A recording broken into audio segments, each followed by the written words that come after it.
다 같이 읽습니다. 시작. 갈릴리 해변에 다니시다가 두 형제 곧 베드로라 하는 시몬과 그의 형제 안드레가 바다에 그물 던지는 것을 보시니 그들은 어부라. 말씀하시되 나를 따라오라. 내가 너희를 사람을 낚는 어부가 되게 하리라 하시니 그들이 곧 그물을 버려두고 예수를 따르니라. 아멘. 오늘 모신 목사님은 저희 학교 동기입니다.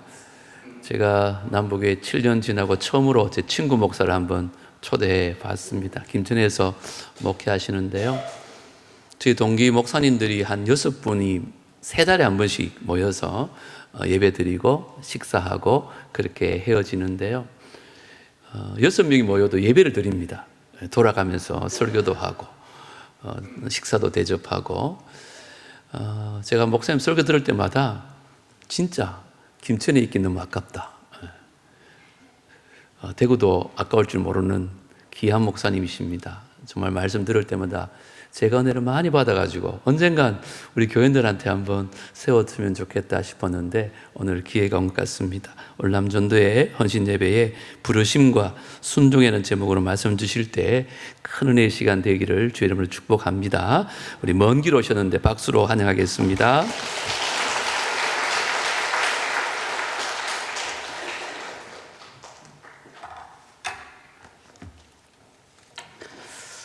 잠깐 기도드리겠습니다. 하나님 아버지, 하나님이 사랑하시는 교회, 하나님을 사랑하는 성도들이 있는 교회, 무엇보다 성도를 사랑하는 목사님 있는 교회로 부족한 종을 보내주셔서 하나님의 진리의 말씀을 함께 나눌 수 있게 하심을 감사를 드립니다.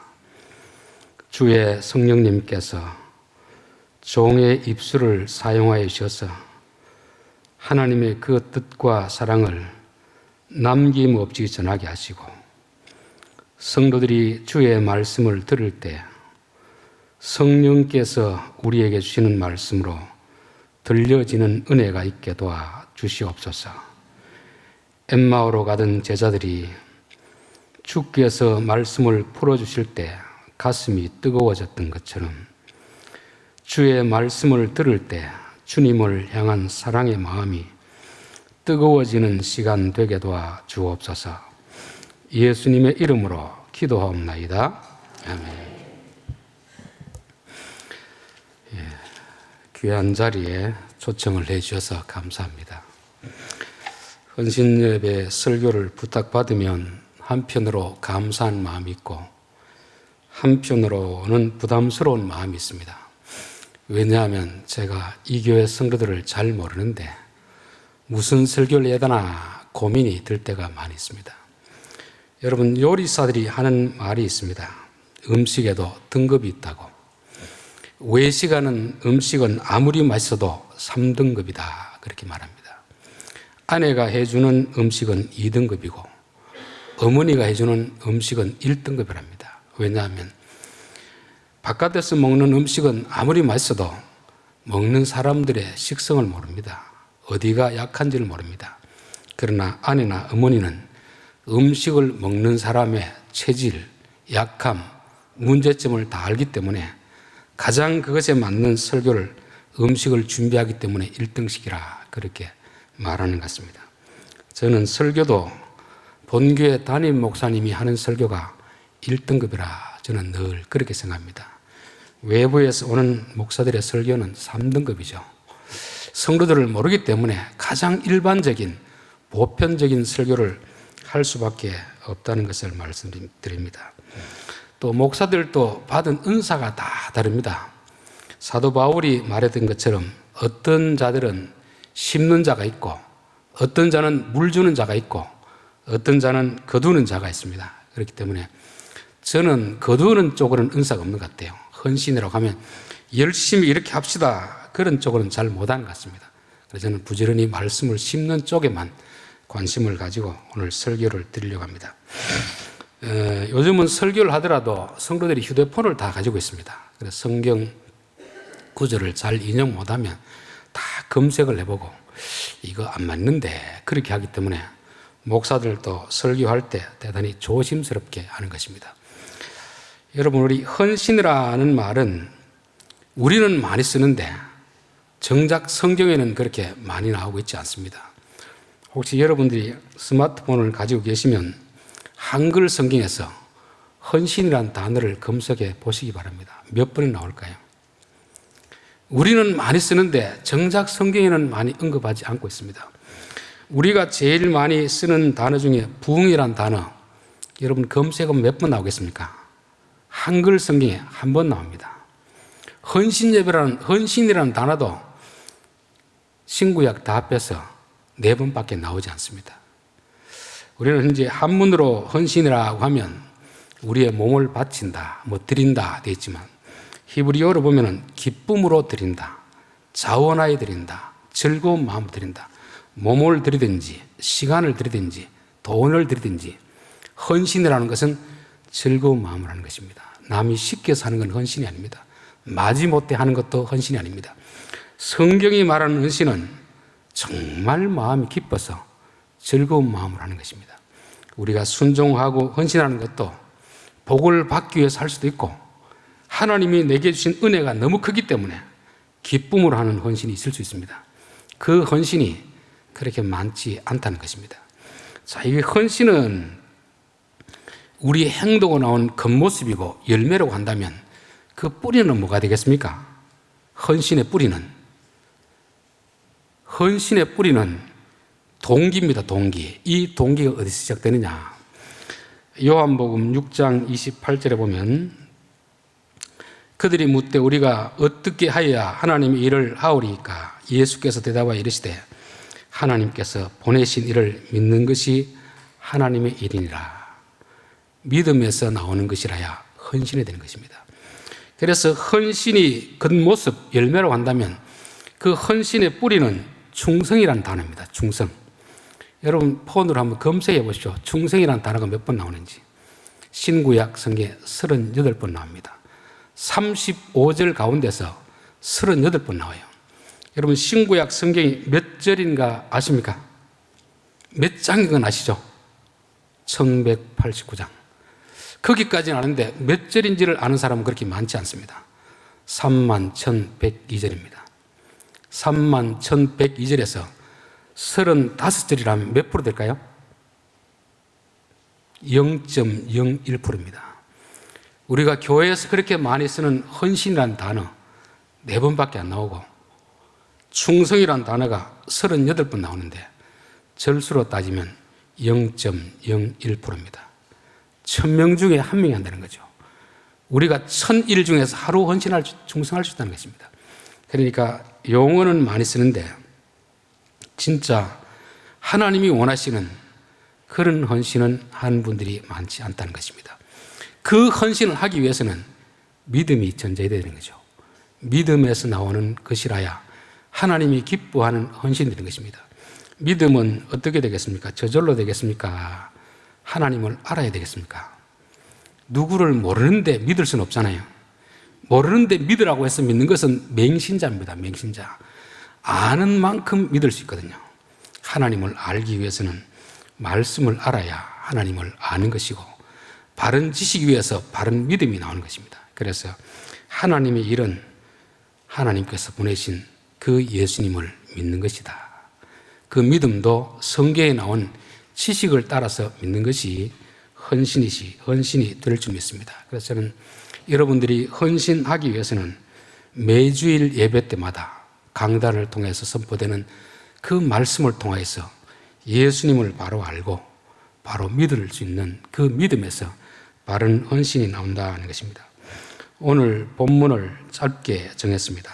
혹시 또 오해할까 싶어서 말씀드리는데 이 본문을 가지고 또 강사가 베드로처럼 우리가 주님 부르실 때 순종하자 그렇게 하겠구나 그렇게 속단해서는 안 됩니다. 제가 본문을 짧게 한 것은 성경 봉독하는 분을 배려해서 그렇게 하는 것입니다. 왜냐하면 제가 헌신 예배를 많이 들어보니까 남전도회 같으면 준비하는 사람이 본문이 길면 틀릴까 싶어가지고 그때부터 준비하느라 예배 준비가 안 되는 것입니다. 혹시 틀릴까? 그래서 저는 가급적 성경 봉독은 짧게 하고 그 대신 예배 시간 중에 성경을 많이 인용합니다. 우리 교회에 있을 때는 다 찾게 하는데 그러다 보면 시간이 많이 걸리니까 제가 미리 방송실에 부탁을 해놨습니다. 방송실에서 수거하면 교회들은 안 찾고도 다 볼 수 있으니까 편리하긴 한데 또 그렇게 하니까 문제가 있는 것 같아요. 그냥 앞에서 띄워주는 것 보는 거하고 여러분이 직접 찾아보는 건 다릅니다. 앞에 설사 보더라도 여러분이 성경 구절을 메모해 놓고 집에 가서 과연 이것이 이 말씀과 맥이 맞는 말씀인가를 점검을 해봐야 됩니다. 그냥 보통 보면 우리가 상황과 맞지 않게 말씀을 갖다 붙일 수 있거든요. 그렇기 때문에 저는 반드시 여러분들이 적을 수 있는 분들은 메모를 하셔서 적어가지고 전체적으로 한번 보시길 바랍니다. 성경 말씀은 파편적으로 되어 있기 때문에 구술도 꿰매야 보화가 되잖아요. 한두 줄 구절을 보고 어떤 결론을 내리는 것은 매우 성급한 것이 되는 것입니다. 그래서 우리가 성경을 알기 위해서는 여기저기 흩어져 있는 그런 구절들을 하나로 꿰어서 이해를 할 때 바른 지식이 될 줄 믿습니다. 목사가 하는 일이 바로 그런 일 아닙니까? 그래서 오늘 짧은 본문을 보고 나서 우리도 베드로처럼 순종합시다 이렇게 되면 그렇게 말하는 분도 이상한 분이 되고 아멘 하는 분도 이상한 분이 되는 것입니다. 마태복음만 보면 예수님이 처음 베드로를 만나서 베드로에게 너 나 따라오라 그렇게 말씀하는 것처럼 보이고 거기에 베드로가 즉각 순종하는 것처럼 보입니다. 여러분 이게 상식적으로 맞는 말이 되겠습니까? 안 맞는 말이 되겠습니까? 여러분 제가 길을 가다가 총각 때 만약 예를 들어서 예쁜 여자가 있다고 해서 저와 결혼합시다 그렇게 말한다고 하면 아마 뺨 맞겠죠. 제가 그렇게 말할 때 네 그럽시다 그렇게 따라오는 여자들도 정신이 조금 온전한 사람 아닙니다. 이런 말을 한다는 것은 적어도 시간적으로 오랜 기간 동안 관계를 맺고 알아오고 이분이 이야기하면 따라갈 수 있겠구나 그 결론에 도달해야 오늘 4장의 내용이 나오는 것입니다. 그래서 마태복음 4장 보면 이야 베드로 그 참 대단한 사람이다. 베드로는 대단한 사람이지만 예수님은 아주 무례한 분이구나. 처음 보는 사람에게 직장 그만두고 사표 쓰고 나를 따라오라고 한다는 것이 이게 과연 예의에 맞는 이야기인가?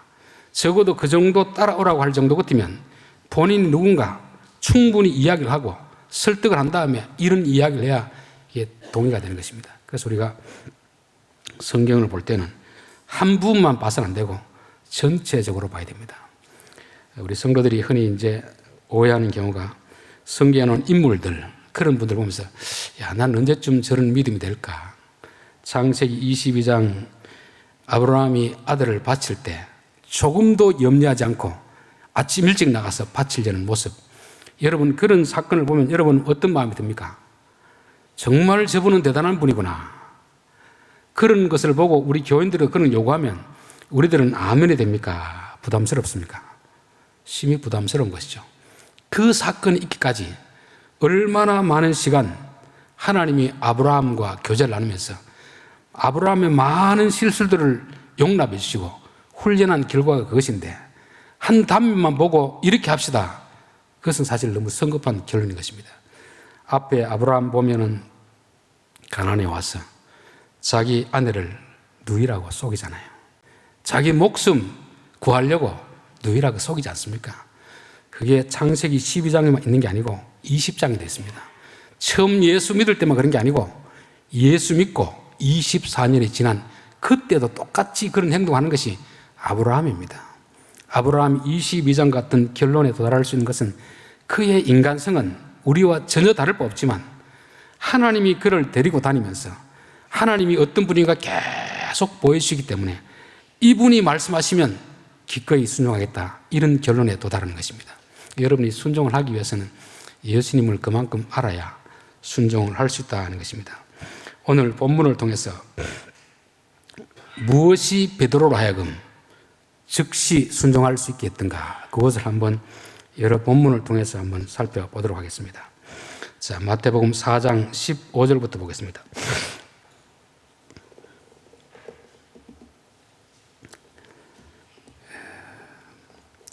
스불론 땅과 납달리 땅과 요단강 저편 해변길과 이방의 갈릴리요, 흑암에 앉은 백성이 큰 빛을 보았고 사망의 땅과 그늘에 앉은 자들에게 빛이 빛이었도다 하였느니라.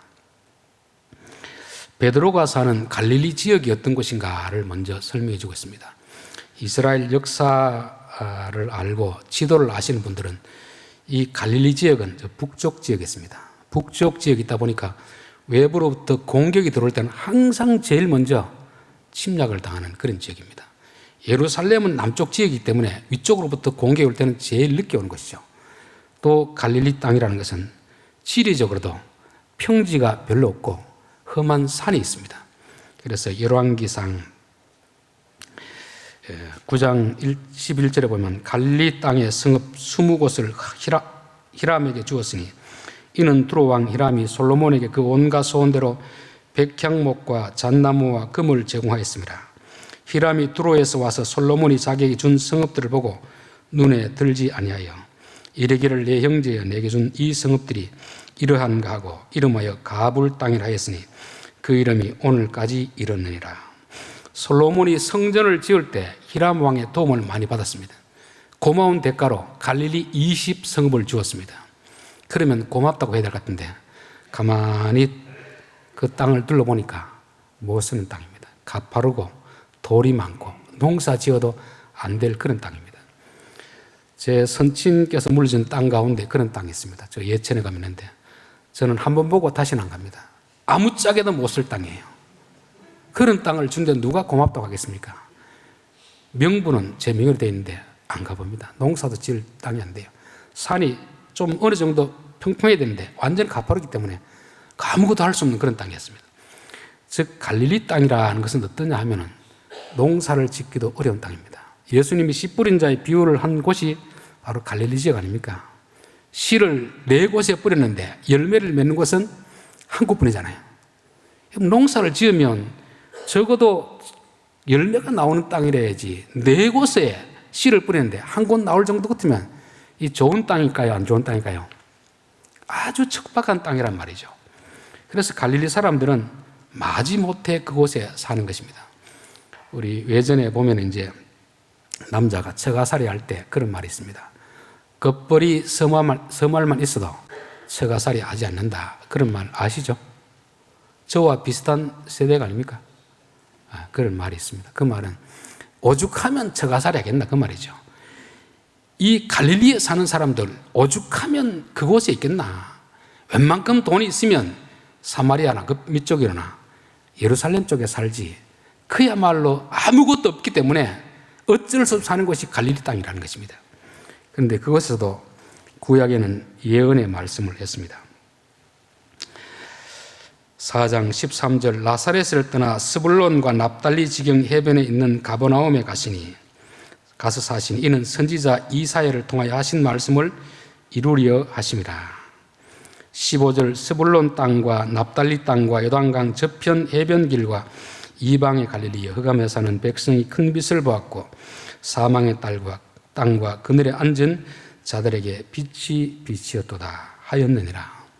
갈릴리 땅은 외세로부터 공경이 많은 곳, 농사를 지어도 농사가 안 되는 곳, 웬만하면 살고 싶지 않은 그곳인데 아무것도 가진 것이 없기 때문에 어쩔 수 없이 살아야 되는 그 갈릴리 지역 사람들, 그들에게 이사야의 선지자가 예언했습니다. 어둠 가운데 흑암에 앉은 백성들에게 큰 빛이 빛이었도다. 이사야가 700년 전에 예언한 내용입니다. 그래서 갈릴리 사람들은 유일한 희망이 뭐냐면 메시아가 오면 우리의 삶도 바뀔 수 있다. 그러니까 메시아를 간절히 기다렸던 곳이 바로 갈릴리 지역 사람들이었습니다.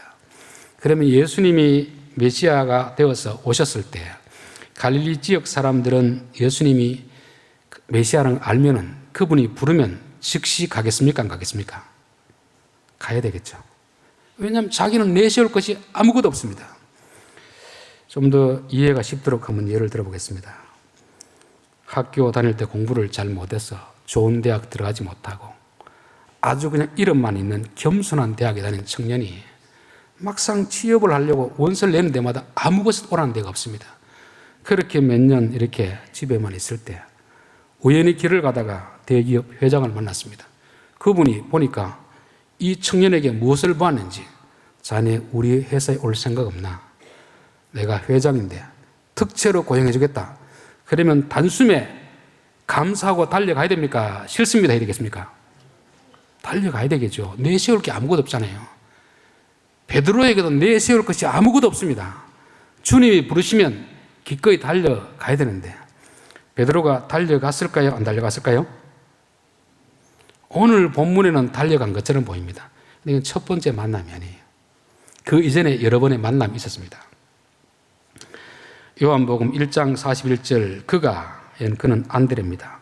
먼저 자기 형제 시몬을 찾아 말하되 우리가 메시아를 만났다 하고, 메시아는 번역하면 그리스도라. 데리고 예수께로 오니 예수께서 보시고 이르시되 내가 요한의 아들 시몬이니 장차 게바라 하시니라. 안드레가 예수님을 만나고 이분 메시아다, 이사야 선지자가 예언한 그분이 맞다, 그렇게 했습니다. 그래서 자기 형제 베드로에게 갔습니다. 동생인지 형인지는 잘 모르겠지만 우리 갑시다, 내가 메시아를 만났습니다. 그리고 예수님께 소개를 시켜줬을 때 예수님이 그냥 무관심한 것이 아니고 너의 이름을 게발하리라. 게바, 베드로라는 말입니다. 즉 너가 이 시골에서 무명의 사람으로 존재하지만 내가 너를 들어 크게 쓰리라, 그렇게 말씀했습니다. 여러분, 그러면 이 정도 되면은 따라가야 될까요? 안 따라가야 될까요? 따라가야 되죠. 근데 베드로는 안 따라갑니다. 여러분, 직업을 바꾼다는 것이 쉬운 게 아니잖아요.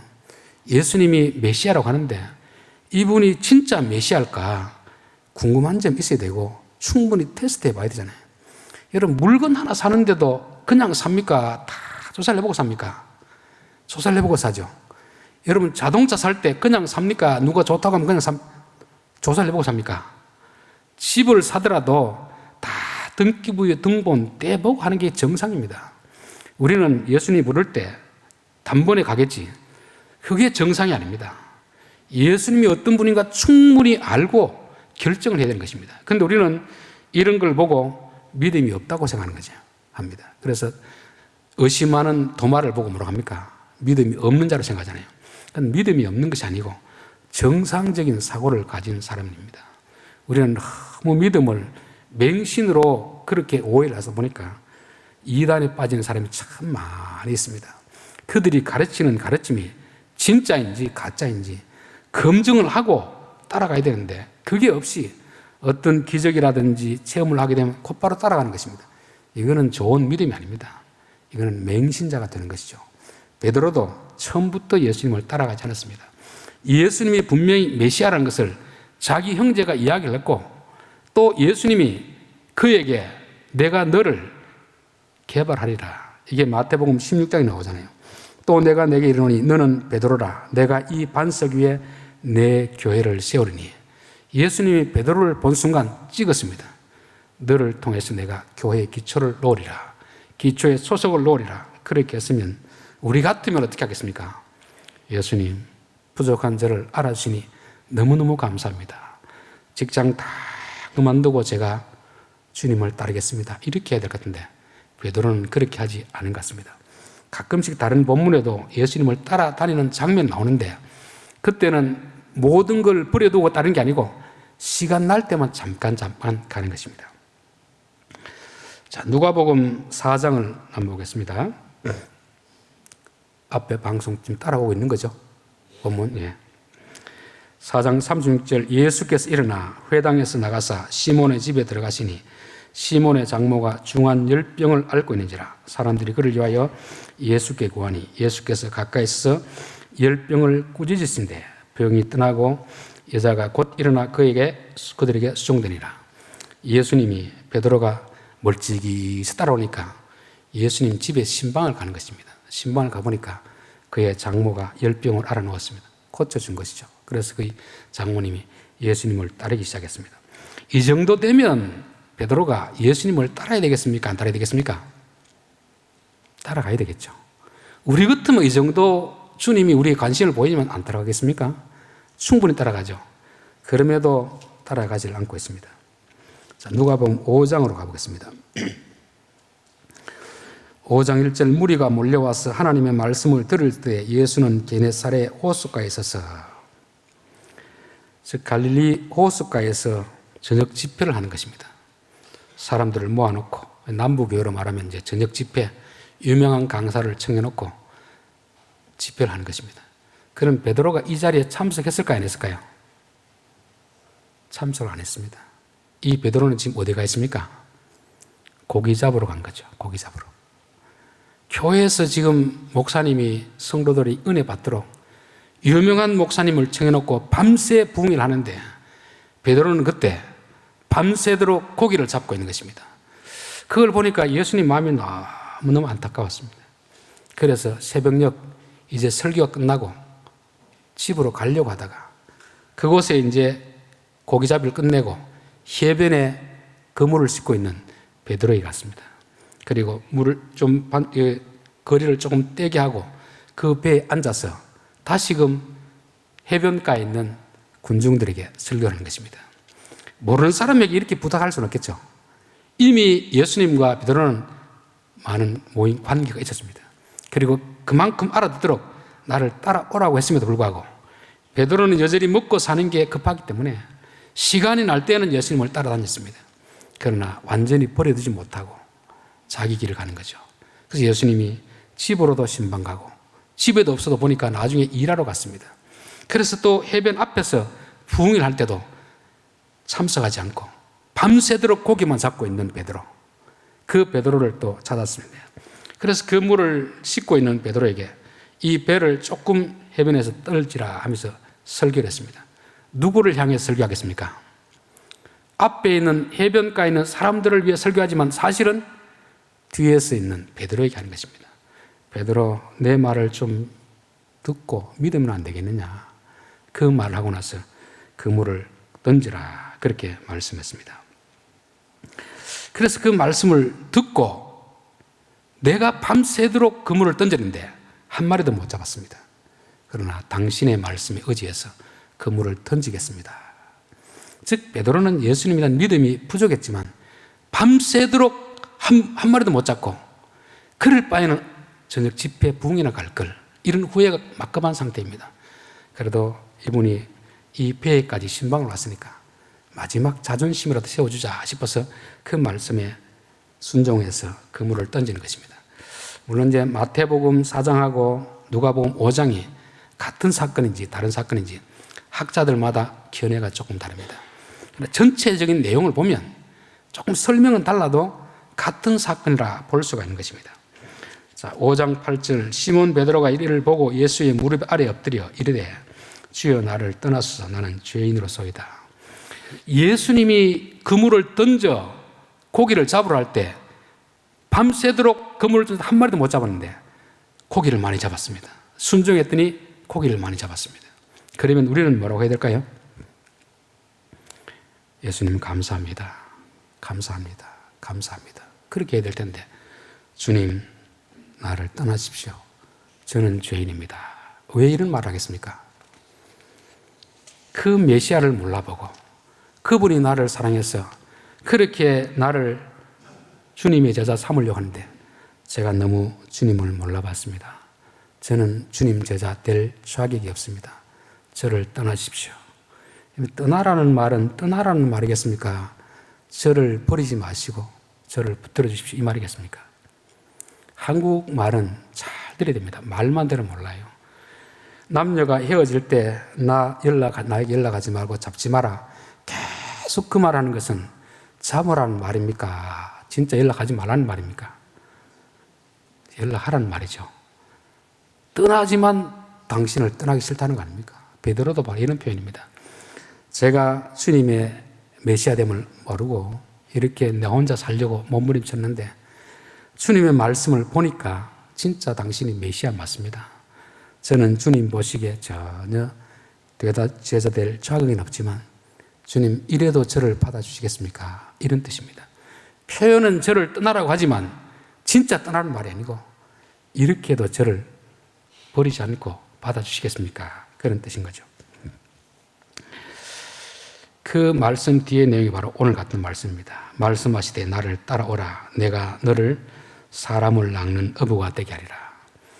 예수님은 베드로를 조금도 비난하지 않고, 그래, 너는 내 말을 안 믿을지라도 나는 여전히 너를 사랑하고 있다. 이런 내용이 또 어디 나옵니까? 요한복음 21장이 나오죠. 큰 소리 쳤던 베드로. 다른 사람들은 다 배신해도 저는 주님을 배신하지 않겠습니다. 주님은 너는 배신하게 될 것이다. 누구 말을 믿어야 되죠? 내 생각을 믿어야 됩니까? 예수님 말씀 믿어야 됩니까? 예수님 말씀을 믿었더라면, 조심했더라면 배신하지 않았을 텐데 자기 생각 믿고 큰 소리 치다가 결국 배신했잖아요. 그리고 또 그는 고기를 잡으러 갈릴리 바닷가로 갑니다. 그때 예수님 나타나잖아요. 똑같은 장면이 시작되는 것입니다. 그럴 때 예수님 모르겠습니까? 너 왜 그때 나 배신했느냐? 그런 말 한마디도 안 했습니다. 그 대신 배고픈데 고기 좀 먹어라. 너 나 사랑하느냐? 너 나 사랑하느냐? 세 번 묻습니다. 이거는 무슨 뜻인 줄 아십니까? 너는 나를 버리고 가도 나는 여전히 너를 사랑하고 있는데 너도 나를 사랑하고 있느냐? 이걸 묻는 것입니다. 그래서 여기서 베드로는 진짜 예수님이 메시아인 것을 알게 된 거죠.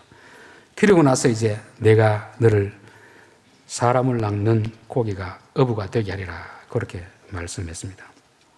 그러니까 요한복음, 누가복음을 통해서 봤을 때 마태복음은 처음 만난 만남이 아니고 여러 번의 만남을 통해서 비로소 예수님이 누군가 알고 거기서 순종하는 그런 장면입니다. 시간을 보니까 그 마칠 시간이 다 된 것 같은데 진짜 중요한 건 이 다음인데, 어떻게 계속 시간이 조금 되더라도 계속 할까요? 아니면 그럼 이만 들어도 됐으니까 그만둘까요? 시간이 조금 더 연장되더라도 계속 되기를 원하시면 눈을 한쪽 눈만 한번 깜빡아 버리십시오. 한쪽 눈. 이 정도면 되었으니까 그만해도 되겠습니다 하면 두 쪽 눈을 한번 깜빡아 버리십시오. 예, 충분히 알겠습니다. 한쪽 눈만 깜빡거리신 분이 한 2명 더 많은 것 같아요. 그래서 계속 하는데 눈치 없이 오래 하는 게 아니고 빠른 시간 안에 결론을 내도록 하겠습니다. 자, 여기서 보면 내가 너를 사람을 낚는 어부가 되게 하리라 했습니다. 누가 하는 겁니까? 이 일을 예수님이 하겠다는 거 아닙니까? 우리 보고 헌신하는 말이 아닙니다. 너가 나를 믿고 내게 오면 내가 너에게 이렇게 해주겠다는 것입니다. 아브라함을 부를 때도 너 나 믿고 따라오면 내가 너로 하여금 큰 민족을 이루어 주겠다고 하는 것입니다. 헌신은 제가 하는 게 아닙니다. 여러분이 하는 게 아닙니다.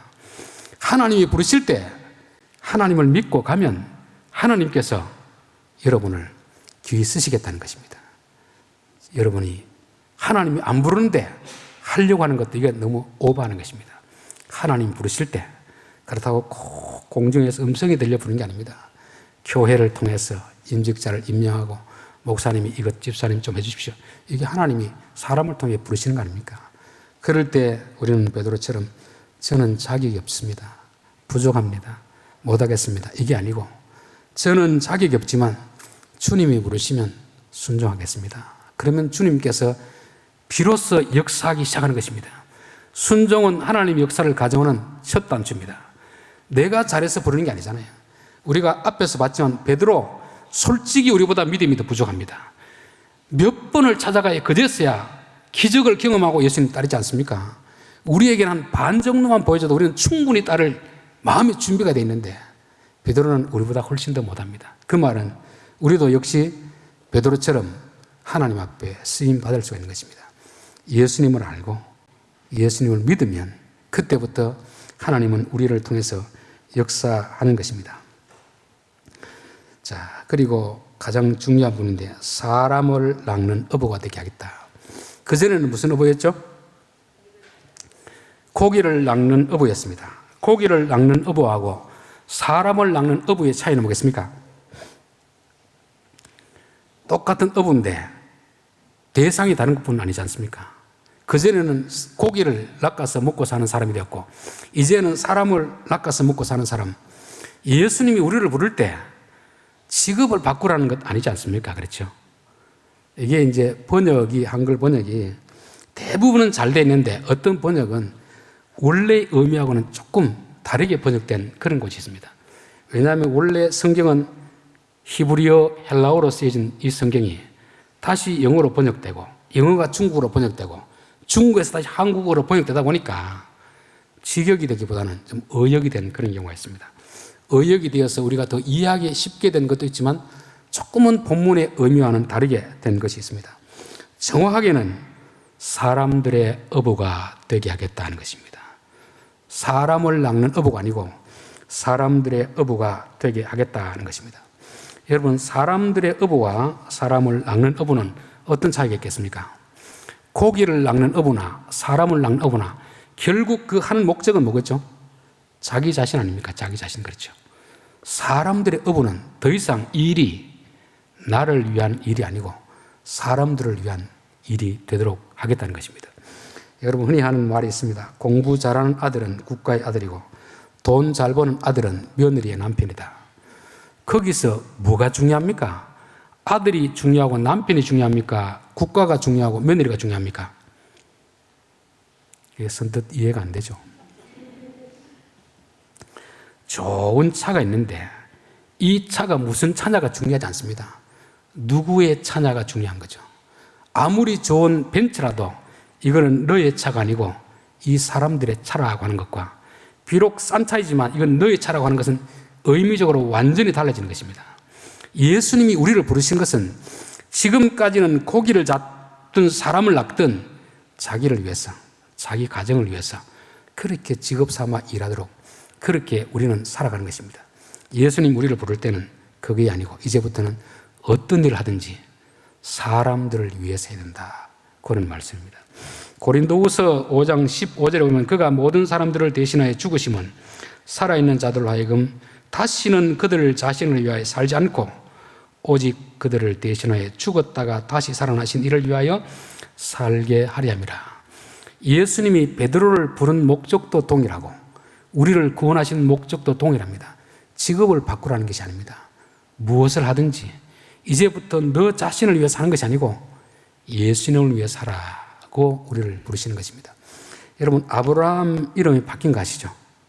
아브라함에서 아브라함으로, 사레에서 사라로 바꾸는 것입니다. 하나님이 아브라함을 부르신 목적은 내 이름을 창대케 해주겠다고 했는데 그 창대케 하는 게 뭐냐면 이름을 바꿔주는 것입니다. 이름을 바꾼다는 것은 그 사람의 삶을 바꾼다는 말입니다. 아브라함은 존경받는 아버지, 너 가정에서 아들에게 존경받는 아버지가 되라. 사실 가정에서 존경받는 아버지가 되는 것도 대단한 것입니다. 아들에게 존경받는 아버지 많지 않거든요. 그런데 아브라함이라는 것은 열국의 아버지가 되라. 이 말은 열국의 사람들을 너 자녀처럼 대하고 열국의 사람들에게 아버지로 인정을 받으라는 것입니다. 여러분, 예수 믿는 사람은 내 가정을 위해 살면 안 됩니다. 이 교회만을 위해 살면 안 됩니다. 열국의 사람들을 내 자녀처럼 대하고 열국의 사람들을 위해서 살아야 되는 것이 아브라함입니다. 사례는 뭐냐면 존경받는, 사랑받는 나의 아내라는 말입니다. 사라는 열국의 어머니라는 말입니다. 예수 믿는 사람들은 남편에게도 사랑을 받는 아내가 되어야 되죠. 그러나 남편에게만 사랑받는 아내가 아니고 모든 성도들에게 사랑받는 어머니가 되어야 됩니다. 안 믿는 사람들에게도 인정받는 어머니가 되어야 됩니다. 그게 하나님이 우리를 부르신 목적이고 아브라함을 부르신 목적이고 베드로를 부르신 목적이 바로 사람들의 어부가 되라 하는 것입니다. 여러분, 헌신은 직업을 바꾸는 게 아닙니다. 어떤 일을 하느냐가 중요하지 않습니다. 어떤 일을 하든지 이제부터는 목적이 달라지는 거죠.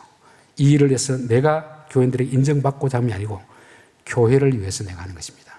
하나님의 영광을 위해서 하는 것입니다. 이게 바로 사람들의 어부가 되라 하는 것입니다.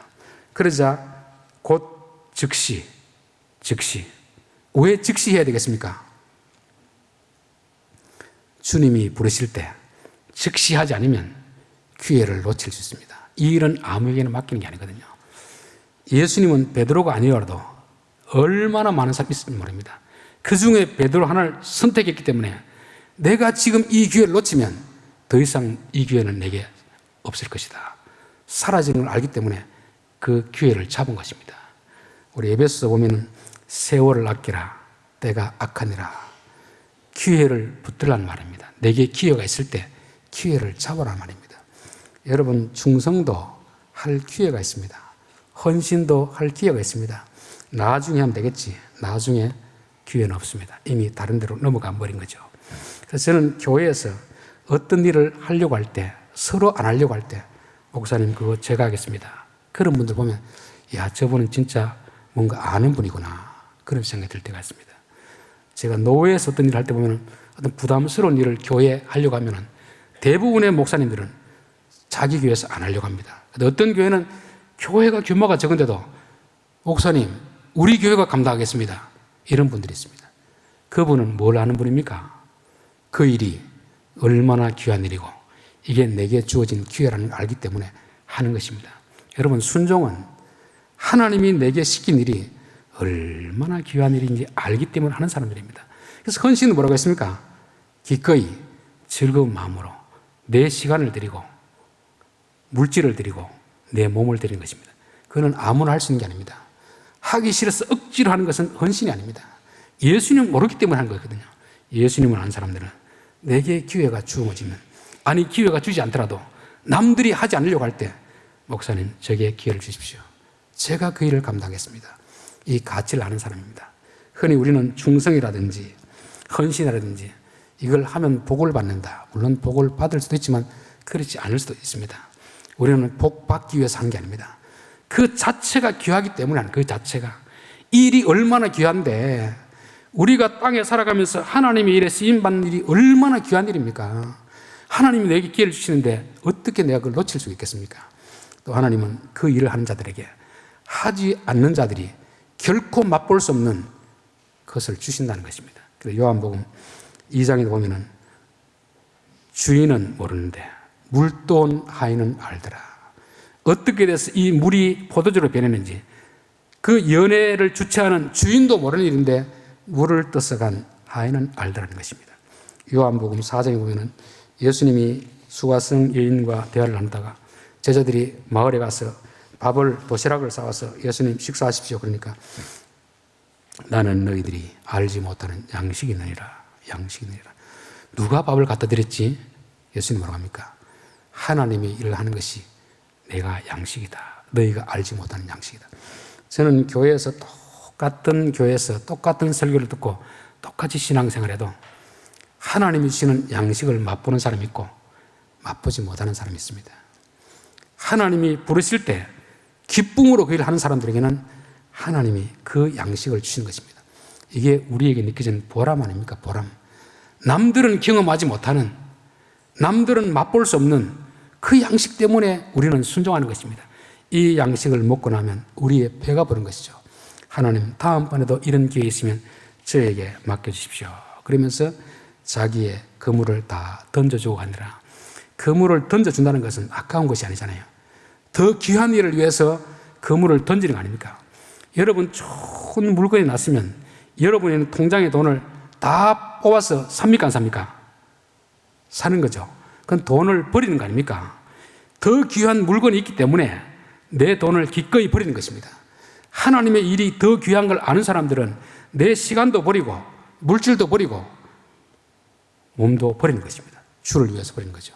이게 진정한 헌신이 될 줄 믿습니다. 결론은 간단합니다. 헌신은 누가 할 수 있습니까? 주님을 아는 사람만, 주님을 믿는 사람만이 할 수 있는 것입니다. 처음 만나는 사람은 할 수가 없습니다. 오랫동안 주님과 교제하면서 처음에는 믿음이 없다가 믿지 못하고 멀찍이서 가다가, 근데 중요한 것은 주님은 결코 우리를 포기하지 않으세요. 계속 따라오셔서 주님이 어떤 분인가 가르쳐 주는 것입니다. 그러다 어느 순간 진짜 우리 마음속에 이분이 진짜구나 깨닫게 되면 그분이 부를 때 모든 것을 버려두고 갈 수 있는 베드로와 같은 그런 믿음의 사람이 되는 것입니다. 저는 이곳에 있는 모든 분들이 그런 가치를 알고 기쁨으로 시간을 드리고 물질을 드리고 헌신할 수 있는 그런 분이 될 수 있기를 바라겠습니다. 기도하겠습니다. 하나님 아버지, 주의 생명의 떡을 나누었습니다.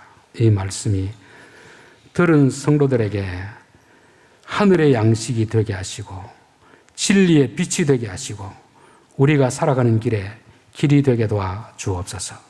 예수님의 이름으로 기도하옵나이다. 아멘.